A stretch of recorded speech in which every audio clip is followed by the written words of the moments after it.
पहाड़ से मजबूत हौसला।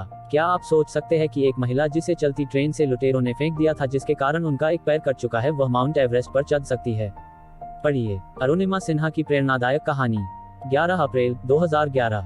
राष्ट्रीय स्तर की वॉलीबॉल खिलाड़ी अरुणिमा सिन्हा पद्मावती एक्सप्रेस में लखनऊ से दिल्ली जा रही थी। बीच रास्ते में कुछ लुटेरों ने सोने की चेन छीनने का प्रयास किया, जिसमें कामयाब न होने पर उन्होंने अरुणिमा को ट्रेन से नीचे फेंक दिया।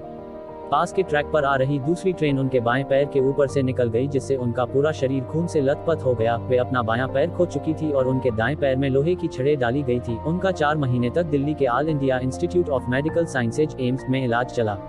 इस हादसे ने उन्हें लोगों की नजरों में असहाय बना दिया था और वे खुद को असहाय नहीं देखना चाहती थी। क्रिकेटर युवराज सिंह से प्रेरित होकर उन्होंने कुछ ऐसा करने की सोची ताकि वह फिर से आत्मविश्वास भरी सामान्य जिंदगी जी सके। अब उनके कृत्रिम पैर लगाया जा चुका था और अब उनके पास एक लक्ष्य था। वह लक्ष्य था दुनिया की सबसे ऊंची पर्वत चोटी माउंट एवरेस्ट को फतह करना। अब तक कोई विकलांग ऐसा नहीं कर पाया था। कैंप से छुट्टी मिलते ही वे भारत की एवरेस्ट पर चढ़ने वाली पहली महिला पर्वतारोही विछेंद्री पॉल से मिलने चली गई। अरुणिमा ने पॉल की निगरानी में ट्रेनिंग शुरू की। कई मुसीबतें आई, लेकिन उन्होंने हार नहीं मानी और धीरे धीरे पर्वतारोहण की ट्रेनिंग पूरी की।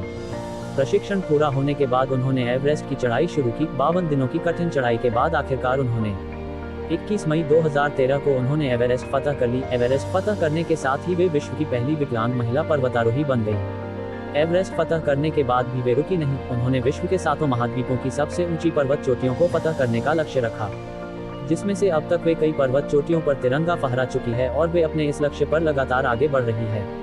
वे अपने इस महान प्रयासों के साथ साथ विकलांग बच्चों के लिए शहीद चंद्रशेखर आजाद विकलांग खेल अकादमी भी चलाती है।